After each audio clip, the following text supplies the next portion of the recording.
Hello, my dear students. From Value Education, we are going to see lesson number 4, creativity, enthusiasm, and our passion. Now, first, we'll see what is passion. If you see great painters, sportsmen, or scientists, you will realize that they love their respective professions. A painter would love to paint, a singer would love to sing all the time, and a cricketer would love to be on the cricket field any of the time. In simple words, they are passionate about what they do or they love to do the things they do.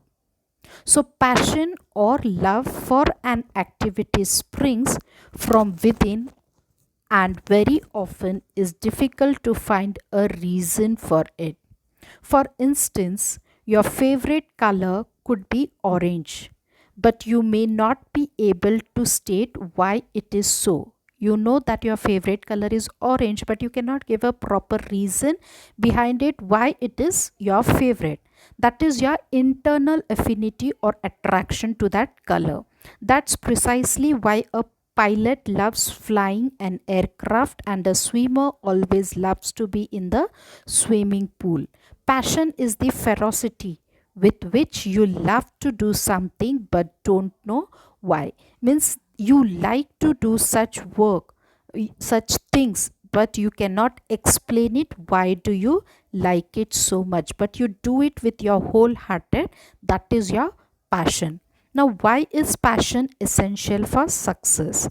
Passion helps us in doing things that we are capable of doing. So it helps us to do the things which we are capable of doing. It acts like an inner compass or a guiding light to show us the direction. Means it gives direction to our life. Passion fills us with energy and the will to keep going when the tasks are unpleasant and the result is not in sight. It gives you direction to move towards it. If you like to take part in an activity you love, you are bound to do well. Okay, but why? Because it gives you extra energy to work, it makes you work hard, it keeps you excited and enthusiastic all the time, it always attracts you, you don't get tired. Then, what is your passion and how will you find it? Okay, to identify your passion, it must pass the following test. Means it should go through the following test. It should attract you. Any of your work, any of your passion, it should attract you. Means you should be attracted towards it. You love doing it, and then you will be in love doing those things continuously. It is easy for you to learn. It makes the things easier for you to learn. You don't get tired of it. Means doing it continuously also, it won't make you tired. To give an example for this, if somebody loves physics, if any of the students he loves the physics subject, then books on physics and physics laboratory attracts him or her. So obviously anything that gives addition knowledge to his physics subject, that will attract him towards it. When the teacher explains, when the physics teachers explains the concept, then he or she understands it easily and is always eager to explore the subject more and more. Now try to see what activity fits into the above questions for you, and that is most likely to be your passion. Passion ignites that fire in the belly. Like this, you have to find out doing what thing makes you happier. That is your passion. Then passion can also be generated by some chance incident. It can create a passion within some accidental chances also. See, many times a story or an incident in our lives can indicate to us what our passion is. A simple story, a simple chance incident in your life also can tell you what is your passion. Sometimes it can direct us to our mission of life also. Like example, Dr.APJ Abdul Kalam, who was the former president of India, he was a great rocket scientist. Now he became interested in flying and flying objects when the teacher took them to a bird sanctuary and asked them to observe how a bird flies. How APJ Abdul Kalam had become a great rocket scientist, because once time in his young life, his teacher, they took them to the bird sanctuary and he asked those students to observe how the birds flies. The teacher asked them to find out from where the bird gets its power to fly. The activity, Dr. Kalam, that he got interested in the study of flying objects, aircrafts, and rockets also. Ultimately, he became a great rocket scientist. Therefore, sometimes incidents in our life can trigger our passion also. He took it very seriously and he observed it very keenly, and that was the reason he became the great rocket scientist. All successful people have passion in them. They have love, want, in their life. That's why they become successful, like Mother Teresa, who was a teacher at St. Mary's High School in Kolkata for more than 15 years. While teaching, she saw the suffering and poverty outside the convent walls.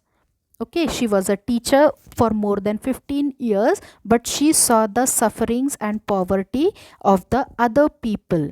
These sad scenes made a deep impression on her and made her devote her entire life to serve the poorest of the poor in the slums of Kolkata. When she saw this poverty of the people, then she decided that she will devote her entire life for giving service to these poor people in the slum areas of Kolkata.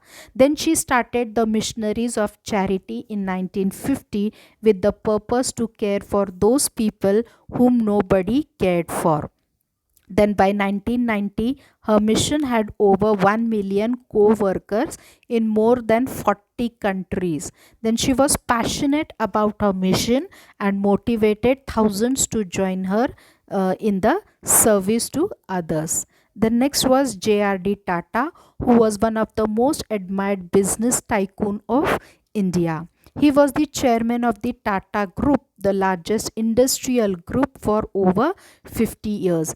His biggest asset and quality was that he cared for the people who worked for his company. Means he cared for every employee who was every employee of his company. He was also a great visionary and always tried new things. He always looked for far away things and he tried every time the new things.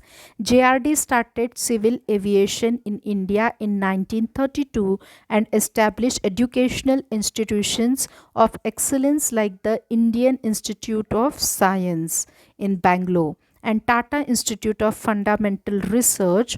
He was also courageous and adventurous as he flew a single engine aircraft from Karachi to Bombay at the age of 78.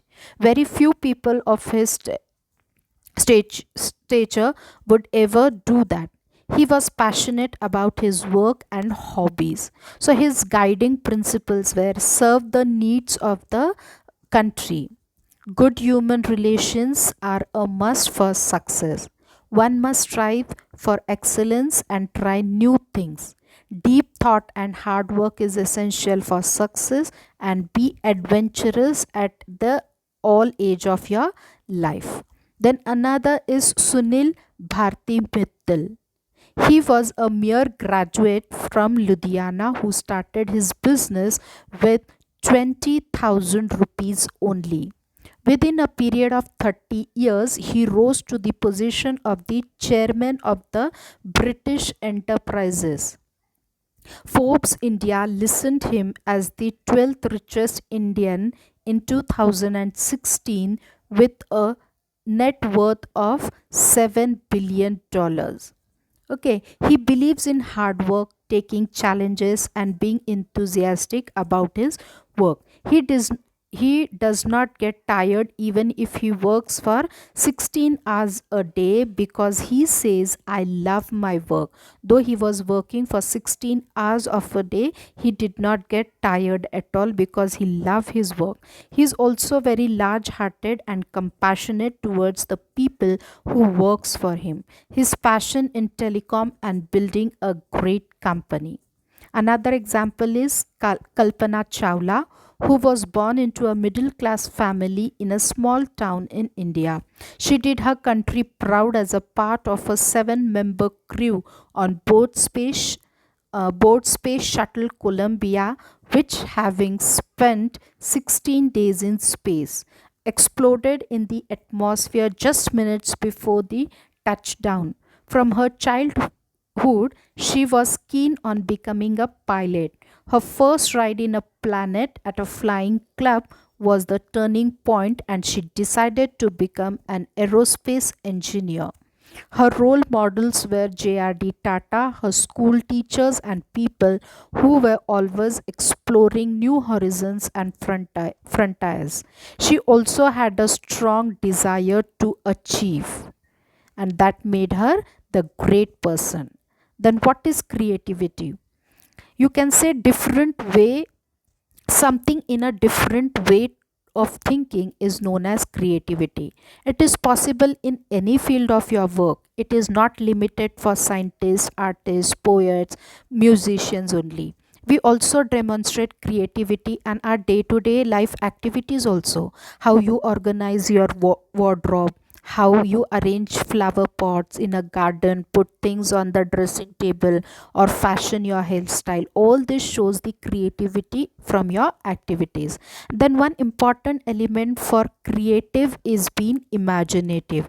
And to put your imagination into action, you always need to be bold, innovative, and even adventurous. Handling a crisis can also be creative. For example, if someone who is very angry enters your class, how do you handle that person? You may yourself lose your temper, or alternately, you may handle him politely. Listen to his problems, convince him, and make him cool down. Now, don't you think this is a unique way to handle an angry person? If yes, then this is a way of creative method to solve a problem. Now, to be creative, we need to embrace the following qualities. Means we should be imaginative, being able to experiment with new ideas, being bold and adventurous in our approach. We should be inquisitive to know the new things, being ready to make mistakes, getting to think of new ideas. You have to be flexible, to be ready to learn from mistakes and to do things in a different way. Then passion and enthusiasm, can it help you to be a to being a creative? People who are creative in a particular field are actually in love with their work. This makes them passionate and enthusiastic about their work. Then music directors, they love their music, creative writers love writing, pilots love flying, and sports persons love playing. All of them get fully involved in their work. Involvement becomes the key to creativity. Therefore, make it a habit to be fully involved in the activity that you take up at home or school. Then, creativity is your combination of many qualities such as enthusiasm, a sense of adventure, passion, self confidence, high energy level, variety of interests, and curiosity. So, if you have all these things, you are successful in your life. Okay.